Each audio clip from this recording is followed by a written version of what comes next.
Biblical gymnastics. So number one is we are creation. We are created.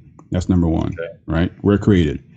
Now, and when he was doing that, he said, "Hey, let us make man in our image, in our likeness." And I said we can have a discussion about what that means in context of what it means to be in the image and likeness of God. We can do that, but we're talking about the very genesis of man being made. What was the intent behind man being made? Because they're making it that God decided to make more of himself. That's what you hear, right?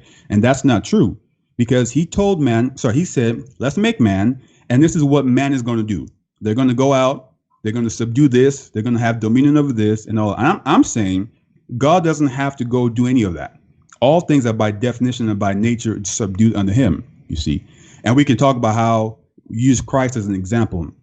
And also, I also ask you, does God have a body? Does God have a soul? Does he have those particular features that God actually put into man? There's a difference between God. So if God said, hey, let's make more of ourselves, right? Let's make more of us. That's completely different. But no, he made man out of clay, formed him together, and then he told him to go do some things. And then at some point, he came down to fellowship with man.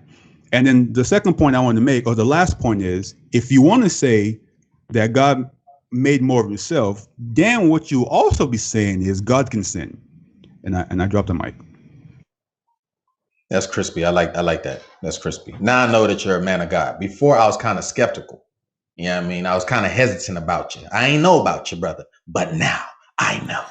Well said. So what is your take on it, Chosen? So can God reproduce himself?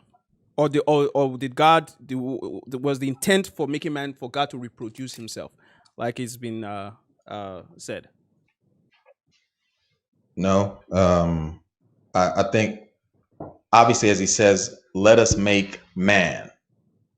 You know, this is obviously not us. This is let's make man. They're not us. They're not part of us in a sense, but they'll get to have fellowship with us.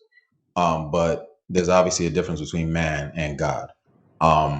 Also, if the scriptures say that man was made a little lower than the angels, right? That would be weird if we're equal to God, because we're not even above the angels. So then are the angels above God? Is like, how does that work?